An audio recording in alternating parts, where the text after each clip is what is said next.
All right, another big week. This is the first week post the September Fed rate cut, and it's going to be another volatile week, ladies and gentlemen. Not only do we have economic news, but we have the Fed Chair Powell speaking. Nothing really happened on Monday, but on Tuesday, Fed Chair Powell is going to speak.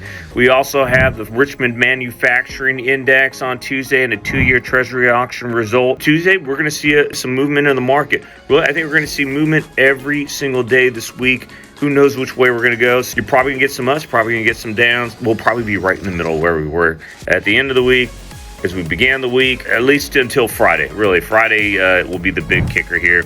Wednesday, we get a new home sales report, just going to really show kind of the impact of the high interest rates on new home sales across the country. We got a 5-year Treasury auction on Wednesday. Thursday, we have the initial and continuing jobless claims. Again, those numbers have been up, elevated.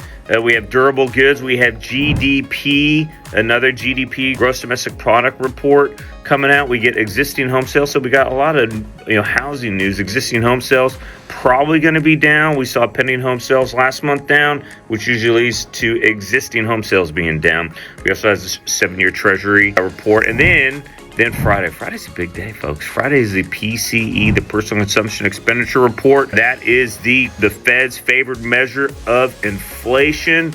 So core inflation expectation is that we're going to be, last month we were at 2.9, probably going to be at 3.1. So we expect inflation to go up. Expectation, the consensus is 3.1%. If it comes in below that, guess what? That's going to be a very good day for interest rates, folks.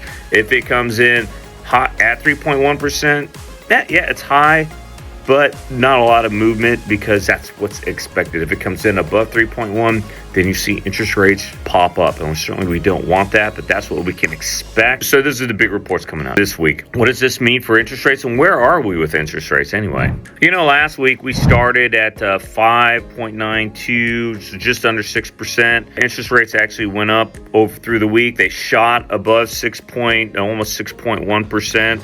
And as we ended last week, we're at 6.05% VA. This is 30-year fixed rate. These aren't necessarily my rates. These are the average of rates across the country, but still above 6%. I would expect us to stay in that 6% range really for the rest of the week until Friday. Friday's going to be the big day.